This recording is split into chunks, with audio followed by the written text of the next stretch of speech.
श्रोते हो, आता आपण ऐकणार आहात जालना जिल्ह्याचं वार्तापत्र. जालना जिल्ह्यात यंदाच्या खरीप हंगामासाठी 6,47,000 हेक्टर क्षेत्रावर पेरणीचं नियोजन. घरगणना मोहिमेत जालना जिल्हा राज्यात अव्वल.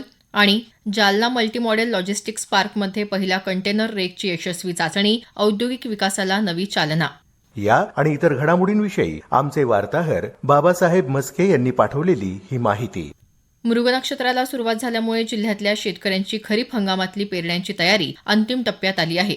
यावर्षी जिल्ह्यात 6,47,057 हेक्टर क्षेत्रावर खरीपाची पेरणी प्रस्तावित असून त्यात कापूस, सोयाबीन, मका, तूर, मूग, उडीद आणि बाजरी या प्रमुख पिकांचा समावेश आहे.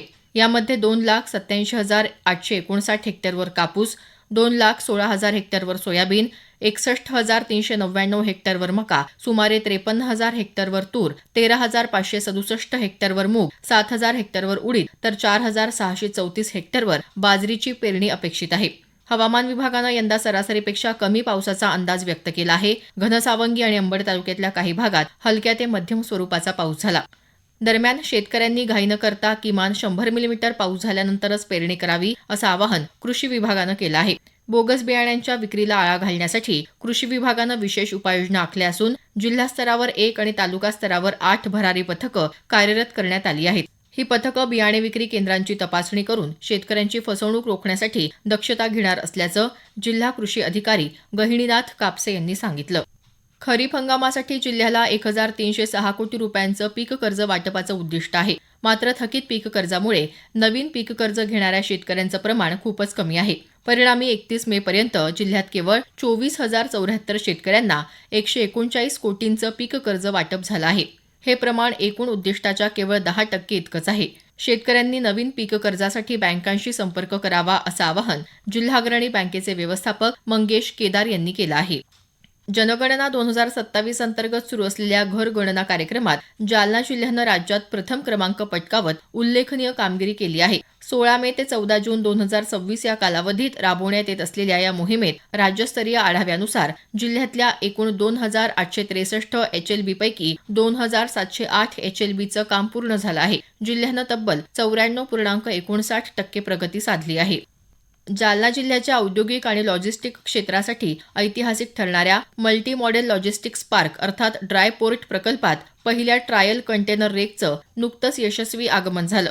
त्यामुळे जालना आणि संपूर्ण मराठवाड्यात रेल्वे संलग्न मालवाहतूक सेवांच्या नव्या पर्वाची औपचारिक सुरुवात झाली आहे. ही पहिली इनबाउंड कंटेनर रेक पोलाद स्टील कंपनीसाठी स्पंज आयर्न घेऊन MMLP जालना इथल्या रेल्वे सायडिंगवर दाखल झाल्यानंतर जिल्हाधिकारी आशिमा मित्तल यांनी या ट्रायल कंटेनर रेकचं स्वागत केलं. या प्रकल्पाचा पहिला टप्पा सुमारे 64.51 एकर क्षेत्रात कार्यान्वित करण्यात आला असून आयात निर्यात व्यवहारांसाठी आवश्यक असलेली सीमाशुल्क विभागाची मान्यता देखील प्राप्त झाली आहे. त्यामुळे जालन्यासह मराठवाड्यातल्या उद्योगांना थेट आयात निर्यात माल हाताळण्याची सुविधा उपलब्ध होणार आहे. राज्याचे महसूल विभागाचे अपर मुख्य सचिव विकास खारगे यांनी जालना जिल्ह्याच्या दौऱ्यात विविध विकास प्रकल्पांना तसंच शासकीय कार्यालयांना भेट देऊन कामकाजाची पाहणी केली. खारगे यांनी जालना तालुक्यातल्या दरेगाव इथल्या ड्रायपोर्ट प्रकल्पाची तसंच सिरसवाडी इथल्या जिल्हा रेशीम कोष बाजारपेठेची पाहणी केली. जिल्ह्यातल्या कुपोषणाचं प्रमाण कमी करून बालकांचं आरोग्य सुदृढ करण्याच्या उद्देशानं मिशन न्यूट्रिशन जालना अंतर्गत आयोजित जिल्हास्तरीय प्रशिक्षण कार्यक्रमाचं उद्घाटन जिल्हाधिकारी आशिमा मित्तल यांच्या हस्ते स्त्री रुग्णालयात करण्यात आलं. कुपोषणमुक्त जालना हे उद्दिष्ट साध्य करण्यासाठी सर्व संबंधित कर्मचाऱ्यांनी समन्वयानं काम करण्याचं आवाहन त्यांनी यावेळी केलं. 3 महिन्यांच्या कालावधीत सुमारे 2,250 माता आणि बालकांपर्यंत या मोहिमेचा लाभ पोहोचवण्याचं उद्दिष्ट ठेवण्यात आलं आहे.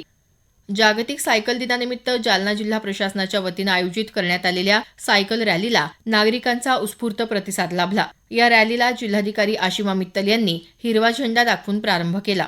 नागरिकांनी दैनंदिन जीवनात सायकलचा अधिकाधिक वापर करून पर्यावरणपूरक आणि निरोगी जीवनशैलीचा स्वीकार करावा असं आवाहन त्यांनी यावेळी केलं. जिल्ह्यात पुण्यश्लोक अहिल्याबाई होळकर यांची जयंती विविध उपक्रमांनी उत्साहात साजरी करण्यात आली. जिल्हाधिकारी कार्यालयातही अहिल्याबाई होळकर यांच्या प्रतिमेला पुष्पहार अर्पण करून अभिवादन करण्यात आलं.